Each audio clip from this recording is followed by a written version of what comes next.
Assalamualaikum. This is Dr. Samia Hamid from AMU City Girls High School. Today we are going to learn a very important topic of class 7 from the chapter Nutrition in Animals. The topic is Human Digestive System, यानी इंसानी निज़ाम हाज़मा. What is digestion? हाज़मा क्या होता है? Digestion is the process of breaking complex food components into simpler forms that our body can absorb and use. यानी जिस्म का वो निज़ाम है जो खुराक को हज़म करके उसे तवानाई और ग़िज़ाई अज्जा में तब्दील कर देता है ताकि जिस्म नशोनुमा कर सके और सेहतमंद रह सके. अब इस डाइजेशन प्रोसेस की हमें ज़रूरत क्यों है? Why do we need digestion? हाजमे की क्या ज़रूरत है और इससे हमें क्या फ़ायदा होता है? सबसे पहले हाजमा हमें तवानाई देता है, यानी कि इट गिव्स एनर्जी. हमें नशोनुमा में हेल्प करता है, मदद करता है, यानी it's helps in growth. It repairs the body tissues. हमारे जो खलिए हैं, हमारे जो टिश्यूज़ हैं, बाफ्ते हैं, उनको रिपेयर करता है, उनकी मरम्मत करता है और हमें हेल्दी रखता है, यानी हमें सेहतमंद रखता है. अगर हम फूड की जर्नी देखें, खाने की जर्नी देखें कि हम खाना कैसे लेते हैं और कैसे ये हमारी बॉडी में हमें न्यूट्रिशन देता है या हमें एनर्जी देता है, तो हम ये देखेंगे कि हाजमा एक लंबी नली यानी लॉन्ग ट्यूब में होता है जिसको एलिमेंट्री कैनाल कहते हैं. हाजमा मुंह से शुरू होता है और एनस पे आके ख़त्म हो जाता है. तो अगर इसकी पूरी जर्नी देखें या पूरा पाथ देखें, हम उसका रास्ता देखें, तो हम ये देखेंगे कि माउथ से स्टार्ट होता है और फिर ये फूड पाइप यानी ईसोफेगस तक जाता है जिसको खाने की नली भी कहते हैं. फिर ये हमारे स्टमक में यानी मैदे में जाता है. स्टमक से होता हुआ खाना हमारे स्मॉल इंटेस्टाइन यानी छोटी आंत में, फिर लार्ज इंटेस्टाइन यानी बड़ी आंत में, फिर रेक्टम में और फिर एनस के ज़रिए ये खारिज हो जाता है.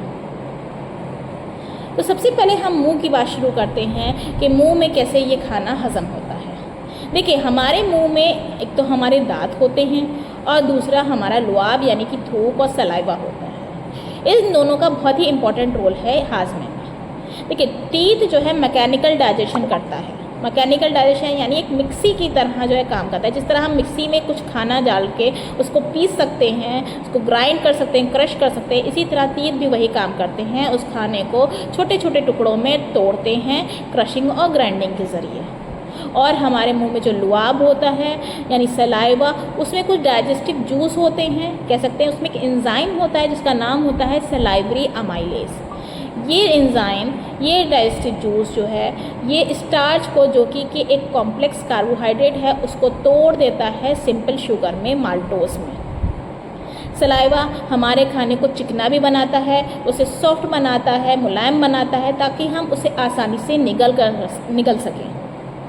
तो हम ये कह सकते हैं कि हमारा जो खाना है जो हमने खाया है वो पार्शली डाइजेस्ट यानी आधा हज़म हो जाता है हमारे मुंह में. अब आते हैं हम खाने की नली की तरफ, जिसे फूड पाइप कहते हैं और ईसोफेगस भी कहते हैं.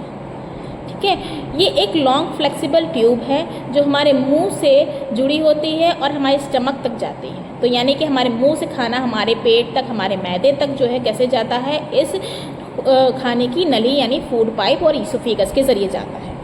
ये फूड पाइप की जो वॉल्स होती हैं यानी उसकी दीवारें जो होती हैं वो सिकुड़ती और फैलती रहती हैं, कॉन्ट्रैक्ट और रिलैक्स करती रहती हैं एक वेव लाइक मोशन में, ताकि खाना ऊपर से नीचे पुश हो सके हमारे मैदे तक. तो ये जो कॉन्ट्रैक्शन और रिलैक्सेशन होता है, ये वेव लाइक जो मोशन होता है जो खाने को हमारे फूड पाइप में गुजारता है, मदद करता है स्टमक तक पहुंचाने में, इस मूवमेंट को हम कहते हैं पेरिस्टालसिस मूवमेंट. आगे बढ़ते हैं. स्टमक यानी कि हमारा मैदा, स्टमक की जो दीवारें होती हैं यानी मैदे की जो दीवारें होती हैं वो भी सिकुड़ती और फैलती हैं, जिससे कि खाना अच्छे से मिक्स होता है, मिल जाता है, चर्न्ड होता है. इसके साथ हमारे स्टमक की जो अंदर की दीवारें होती हैं उससे कुछ जूसेस निकलते हैं. ठीक है, उससे कुछ रस निकलता है, हाजमे का रस निकलता है. और उस हाजमे के रस में क्या क्या होता है, उसमें डाइजेस्टिव जूसेस होते हैं, उसमें हमारा एक एसिड भी निकलता है जिसको हाइड्रोक्लोरिक एसिड कहते हैं, और म्यूकस निकलता है. अब हम इन तीनों के जो है फंक्शन पढ़ेंगे कि क्या क्या फंक्शन होते हैं. सबसे पहले जो डाइजेस्टिव जूसेस होता है उसके अंदर एक एंजाइम होता है जिसे हम कहते हैं पेप्सिन. वो एंजाइम क्या काम करता है, जो हमारे खाने में प्रोटीन मौजूद होता है उस प्रोटीन को हजम करता है उसके सिंपलर कंपोनेंट्स में, ठीक है। यानी कि प्रोटीन को हमारे जो है और हाजमा करके उसको छोटे छोटे टुकड़ों में तोड़ता है। लेकिन इस एंजाइम की खास बात ये है कि ये सिर्फ जो है एसिडिक मीडियम में काम करता है। ये तभी एक्टिवेट होता है जब एसिडिक मीडियम हो। तो यानी एसिडिटी अब हम कहाँ से लाएं, तो इसीलिए हमारी वो अंदरूनी जो दीवारें हैं पेट मैदे की, उससे एक एसिड निकलता है हाइड्रोक्लोरिक एसिड, जो वहाँ का पीएच एसिडिक बना देता है ताकि ये एंजाइम काम कर सकें। इस एसिड का एक और बहुत इंपॉर्टेंट रोल ये होता है कि ये प्रोटीन को तोड़ता ही तोड़ता है, लेकिन दूसरा इंपॉर्टेंट रोल उसका क्या है कि ये जो खाने के साथ हार्मफुल बैक्टीरिया आ जाते हैं, तो जरासीम आ जाते हैं, उनको भी मारता है। तो इट किल्स हार्मफुल बैक्टीरिया। अब जब इतना ख़तरनाक एसिड हमारे पेट में मौजूद है, हमारे मैदे में मौजूद है, तो ये हमारे आंतों में भी परेशानी कर सकता है, ये हमारे मैदे में भी परेशानी कर सकता है।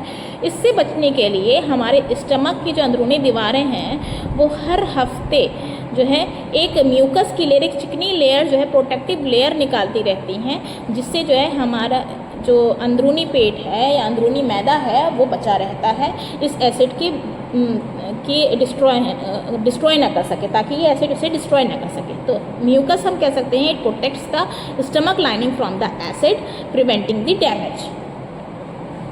अब एक बहुत ही फैसिनेटिंग फैक्ट जो हमारे एनसीईआरटी बुक में दिया गया है वो ये है कि कैसे साइंटिस्ट को पता चला कि ह्यूमन बॉडी में डाइजेशन हो रहा है, हाजमा हो रहा है। तो इसके पीछे बहुत दिलचस्प वाकया ये है कि 1822 में एक सोल्जर थे एलेक्सिस सेंट मार्टिन, उनको एक गोली लगी उनके मैदे में। जब वो एक डॉक्टर थे विलियम ब्यूमॉन्ट उनके पास गए तो उनके जो ज़ख़म था, उनका जो वोंड था वो हील नहीं हो रहा था और एक होल हो गया था, एक छेद सा हो गया था, जिस छेद से डॉक्टर ब्यूमॉन्ट ने उनके हाजमे के रस को निकाला और टेस्ट ट्यूब में कई एक्सपेरिमेंट करे अपनी लैब में कि कैसे, और उन्होंने जाना कि कैसे तरह तरह के जो खाने हैं वो टूट जाते हैं और कैसे इमोशंस का भी इफ़ेक्ट पड़ता है हमारे डाइजेशन के ऊपर। अब जबकि हम एलिमेंट्री कैनाल के ऊपर बात कर रहे हैं, जो खाना हमारा मुंह से होता हुआ हमारे खाने की नली में गया, फिर हमारे मैदे में गया। अब मैदे के आसपास कुछ ग्लैंड्स होते हैं। ग्लैंड्स क्या होते हैं? ग्लैंड्स वो ऑर्गन्स होते हैं हमारी बॉडी के, वो मतलब कह सकते हैं वो अज़ू होते हैं जिनसे कोई ना कोई रस बन रहा होता है और निकल भी रहा होता है। यानी कि ये प्रोड्यूस भी करते हैं और सिक्रीट भी करते हैं, कोई सिक्रीशन देते हैं, कोई भी लिक्विड फॉर्म, ठीक है। तो वो ऑर्गन जो प्रोड्यूस करते हैं और सिक्रीट करते हैं कोई लिक्विड, उनको हम ग्लैंड कहते हैं और गुदूद कहते हैं, उर्दू में गुदूद कहते हैं। तो वो जो ऑर्गन आज हम पढ़ेंगे वो है लिवर, पैंक्रियास और गॉल ब्लैडर, ठीक है। गॉल ब्लैडर एक ग्लैंड नहीं है, गॉल ब्लैडर एक ऑर्गन है, लेकिन हम लिवर और पैंक्रियास के बारे में पढ़ेंगे। फिर पढ़ेंगे हम गॉल ब्लैडर का क्या फंक्शन होता है। लिवर यानी जिगर, तो जिस्म का ये सबसे बड़ा गुदूद है, यानी कि largest gland of a body, human body is liver, ठीक है। Liver secretes bile. ये लिवर के अंदर ही हम कह सकते हैं जिगर में सुफ्रा बनता है, एक अल्कलाइन लिक्विड है, एक येलो ग्रीन कलर का लिक्विड है, एक माय है जो बनता है इस लिवर के अंदर ही, और ये लिवर ही उसे सिक्रीट करता है। अब इसका क्या काम होता है? ये बाइल न्यूट्रलाइज करता है एसिड प्रेजेंट इन फूड। जो खाना एसिडिक हो गया था हमारे मैदे में, वो जब आगे बढ़ता है स्मॉल इंटेस्टाइन की तरफ, तो उस खाने की एसिडिटी जो है हमारे स्मॉल इंटेस्टाइन को नुकसान पहुंचा सकती है। इसलिए उसकी एसिडिटी को न्यूट्रलाइज करने के लिए लिवर से बाइल निकलता है, जो उस खाने में एसिड जो मौजूद होता है उसको न्यूट्रलाइज करता है, और क्या करता है, जो उस खाने के अंदर चिकनाई है यानी फैट्स है उसको टाइनी ड्रॉपलेट्स में तोड़ देता है। तो हम ये कह सकते हैं कि सुफ्रा जो बनता है यानी बाइल जो बनता है वो लिवर में बनता है, वहीं से सिक्रीट भी होता है, और ये सुफ्रा चिकनाई को हजम करने में मदद करता है। दूसरा जो हमारा ग्लैंड है वो है पेंक्रियास यानी लबलबा। तो लबलबा का काम ये होता है कि ये हाजमे के रस को बनाता है, ये सिक्रीट करता है पेंक्रियाटिक जूस, जो एसिड हमारे जो खाना एसिडिक हमारा पेट में से आ रहा है, हमारे मैदे से आ रहा है, उसको जो है न्यूट्रलाइज करता है। ये भी वही काम करता है जो बाइल कर रहा है, ठीक है। लेकिन इसके अंदर ये पैंक्रियास जो होता है ये और भी बहुत सारे एंजाइम्स निकालता है, सिक्रीट करता है, जो कि कार्बोहाइड्रेट, प्रोटीन और फैट को हाजम करते हैं। ठीक है, मैं फिर से बता रही हूँ कि ये हाजमे के रस को बनाता है और इसके जो रस होते हैं वो खुराक के मुख्तलिफ अज्जा यानी कि कार्बोहाइड्रेट, प्रोटीन और फैट को हजम करते हैं। अब हम देखेंगे कि जिगर के नीचे मौजूद, अगर हम डायग्राम यहाँ पे देखें, एक फिगर जो दिख रही है, तो जिगर के नीचे मौजूद एक छोटा सा अज़ू है यानी कि एक ऑर्गन है, उसका क्या काम है? उसको हम गॉल ब्लैडर कहते हैं यानी पित्ता कहते हैं, जो सुफरा को यानी बाइल को स्टोर करता है और उसे कंसंट्रेट करता है यानी गाढ़ा करता है। कैसे करता है? जो बाइल के अंदर पानी होता है उस पानी को भी एब्जॉर्ब करके उसको गाढ़ा कर देता है। और इसका मेन फंक्शन ये होता है इस पित्ते का कि ये चिकनाई के हाजमे में मदद करता है। तो gall bladder is a small pear shaped organ which is located below the liver and it stores and concentrates bile which is a digestive fluid produced by the liver। छोटी आंत, अगर हम एलिमेंट्री कैनाल को देखें, अब stomach के बाद जो है खाना हमारी स्मॉल इंटेस्टाइन में आया है और स्मॉल इंटेस्टाइन है तो छोटी आंत, लेकिन ये एलिमेंट्री कैनाल का सबसे लंबा पार्ट है यानी ये 6 मीटर लंबी होती है। और इसका क्या फंक्शन होता है? ये एक तो जूस लेती है कहाँ से, एक तो लिवर से, पैंक्रियाज से जो हम पढ़ चुके हैं, और इसकी जो दीवारें होती हैं अंदरूनी दीवारें वो भी जो है एक जूस सिक्रीट करती हैं। ठीक है, तो यानी कि ये सारे जूसेस जो होते हैं, जो डाइजेस्टिव जूसेस जो दीवारों ने निकाले हैं, ठीक है, और जो आए हैं लिवर और पैंक्रियाज से, इससे क्या होता है कि जितना भी फैट है, प्रोटीन है और जो कार्बोहाइड्रेट मुंह में ही पहले आधा घुल गया था, उन सबको जो है बिल्कुल ही सिंपल फॉर्म में तोड़ देती है। यानी कि अब पूरा यहाँ पे कंप्लीट डाइजेशन हो गया है। कहाँ होता है कंप्लीट डाइजेशन? स्मॉल इंटेस्टाइन में। अब जब डाइजेशन हो गया, खाना हो गया, तो एक तरफ हमारा बचता है अनडाइजेस्टेड फूड। अनडाइजेस्टेड फूड हमारा पहुंच जाएगा लार्ज इंटेस्टाइन में, और ये डाइजेस्टेड फूड के जो न्यूट्रिएंट हैं यानी डाइजेस्टेड जो न्यूट्रिएंट्स हैं वो इस स्मॉल इंटेस्टाइन से गुजर के ब्लड वेसल्स होती है, कुछ कैपिलरीज होती हैं, उससे गुजरते हुए ये हमारे खून में मिल जाते हैं। ठीक है, तो खून में पहुंच जाना ये डाइजेस्टिव न्यूट्रिएंट्स का कैसे होता है? ये स्मॉल इंटेस्टाइन के थ्रू होता है और ये इसे को हम कहते हैं एब्जॉर्प्शन ऑफ न्यूट्रिएंट्स।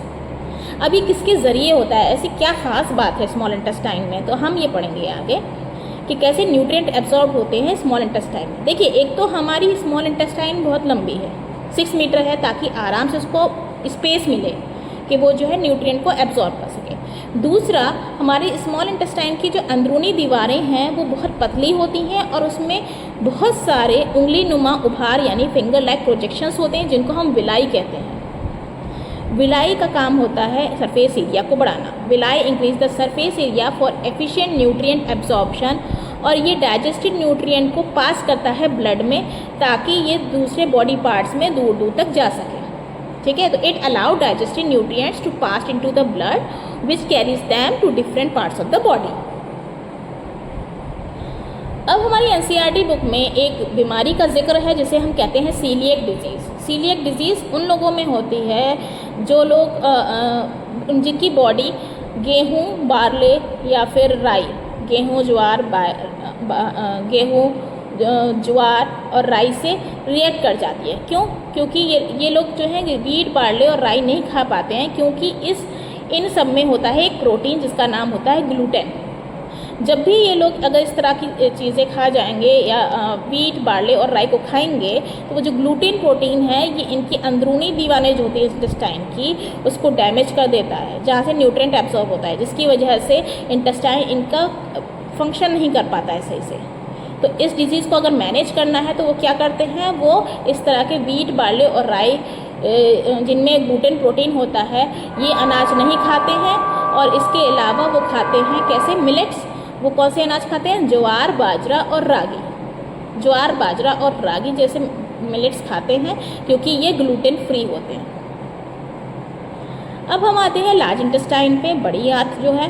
तो अनडाइजेस्टेड फूड जो स्मॉल इंटेस्टाइन से आया था, क्योंकि वहाँ पे डाइजेशन कंप्लीट हो चुका है, तो वो लार्ज इंटेस्टाइन में आता है। ये लार्ज इंटेस्टाइन 1.5 मीटर लॉन्ग होती है और स्मॉल इंटेस्टाइन से चौड़ी होती है, वाइडर होती है। मेन फंक्शन लार्ज इंटेस्टाइन यानी बड़ी आंत का ये है कि जितना भी पानी है और सॉल्ट है जो इस अनडाइजेस्टेड फूड में होता है उसको वो एब्जॉर्ब करते हैं और वेस्ट को सेमी सॉलिड बना देते हैं, और ये सेमी सॉलिड वेस्ट फिर कहलाता है हमारा स्टूल। अब अगर हम बात करें लार्ज इंटेस्टाइन की, तो लार्ज इंटेस्टाइन की एक और खासियत ये है कि इस लार्ज इंटेस्टाइन में बहुत छोटे छोटे बैक्टीरिया भी रहते हैं और इन बैक्टीरिया हमारे लिए मुफीद होते हैं। क्योंकि ये हाजमे के निज़ाम में हमें मदद करते हैं। ठीक है, ये हमारे डाइजेस्टिव सिस्टम को, निज़ाम हाजमा को हेल्दी रखते हैं। ये अनडाइजेस्टेड जो फूड होता है, जो कि फाइबर होता है, उसको तोड़ते हैं और उससे एसेंशियल न्यूट्रिएंट्स निकालते हैं। इसलिए हम कहते हैं कि हमें fibre rich food, fermented food है, जैसे दही है, छाछ है, इस तरह की चीज़ें खानी चाहिए ताकि हमारा हेल्दी डाइजेस्टिव सिस्टम बना रहे और हमारी सेहत सही रहे। नेक्स्ट आते हैं हम रेक्टम में, यानी लार्ज इंटेस्टाइन का जो लास्ट पार्ट है वो रेक्टम है, उसको रेक्टम कहते हैं। और ये एक ऐसा ऑर्गन है, ये एक ऐसा पार्ट है लार्ज इंटेस्टाइन का जहाँ पे अनडाइजेस्टेड वेस्ट, जिसको हम फीसिस भी कहते हैं, वो कुछ समय के लिए टेम्परेरीली स्टोर होता है, इससे पहले कि वो बाहर निकल जाए एनस के ज़रिए। ठीक है, और ये बाहर निकले, खारिज होने का जो प्रोसेस है, इसको क्या कहते हैं? उसको एजेशन कहते हैं। तो the egestion is the process of removing undigested and unabsorb food from the body through the anus. जो हमने अनडाइजेस्टेड फूड रह गया, यानी जो खाना हजम नहीं हुआ है, या फिर हम जो खाना खा चुके हैं, अब जो वेस्ट बच गया है, अनअब्जॉर्ब फूड है, वो एनस के ज़रिए बाहर निकलता है in the form of faeces, और ये फाइनल स्टेप होता है डाइजेशन का। अब हमने यहाँ पे तो निज़ाम हाजमा पढ़ लिया है जो इंसानों में होता है। क्या सारे एनिमल्स भी उसी तरह से खाने को हज़म करते हैं जैसे ह्यूमन बीइंग करते हैं? हमने कभी कभी देखा है कि कुछ जानवर जो ज़्यादातर घास खाते हैं, रास्ते में बैठे होते हैं, एक्चुअली वो खा नहीं रहे होते हैं, लेकिन वो अपना मुंह चला रहे होते हैं, चबा रहे होते हैं। तो हमने इस तरह, तो वो एक्चुअली में कर क्या रहे होते हैं, उसके बारे में हम जानते हैं। उसे हम कहते हैं रूमिनेशन। रूमिनेशन इन ग्रास ईटिंग एनिमल्स।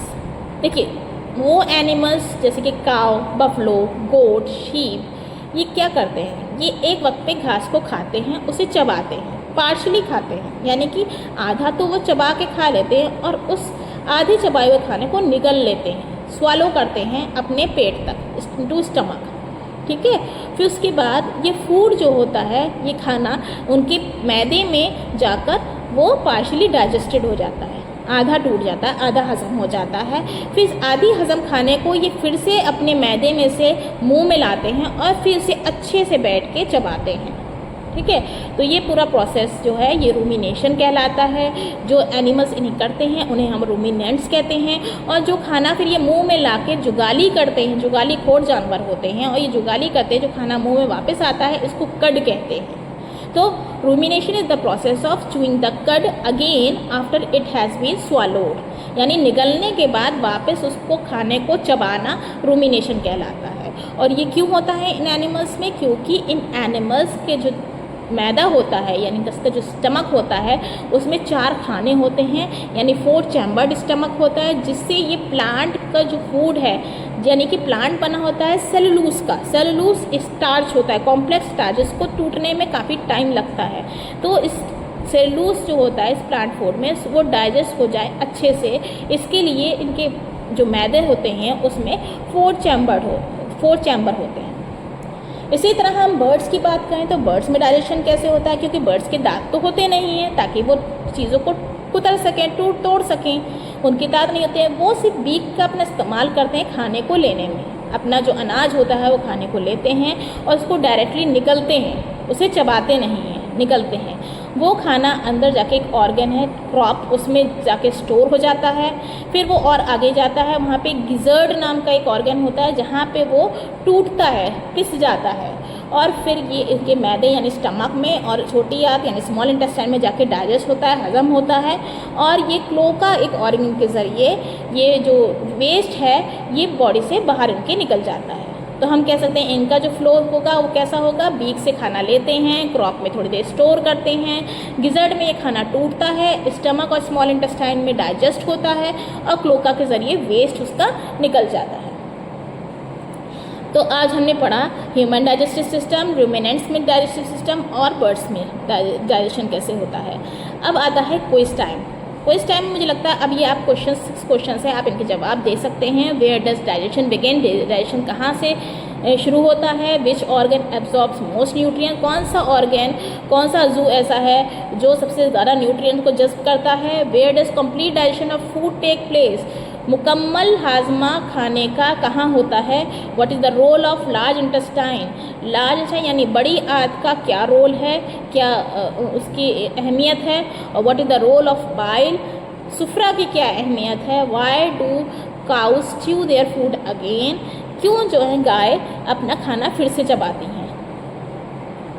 अब हम यहाँ पे एनसीईआरटी बुक की कुछ एक्सरसाइजेस देखते हैं। पहली एक्सरसाइज में ये है कि एक यादू हैं, यादू ने एक एक्सपेरिमेंट किया है।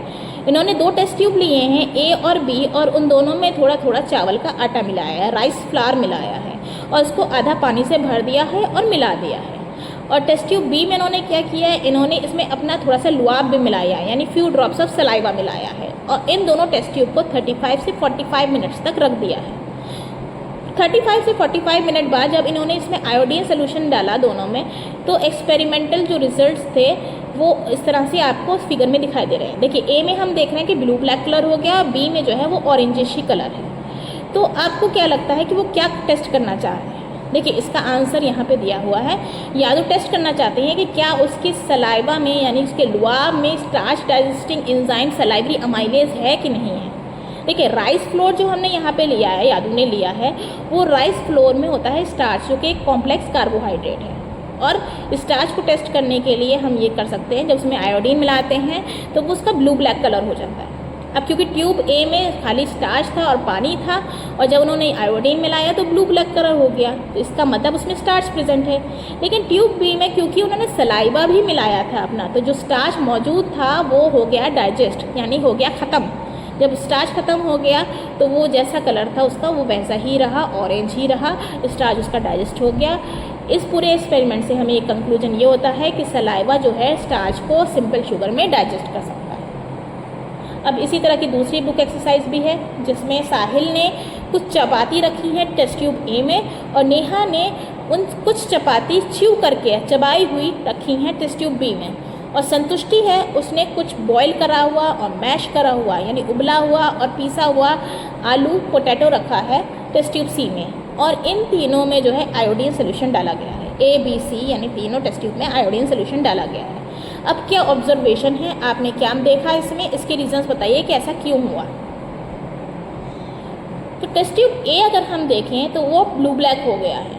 ठीक है, ब्लू ब्लैक क्यों हुआ, जो साहिल वाला टेस्ट ट्यूब था, क्योंकि चपाती के अंदर होता है स्टार्च, एक कार्बोहाइड्रेट, और आयोडीन इसके साथ रिएक्ट करके स्टार्च को ब्लू ब्लैक कलर दे देता है। तो हमें पता है चलता है इसमें कि इसमें जो है स्टार्च है।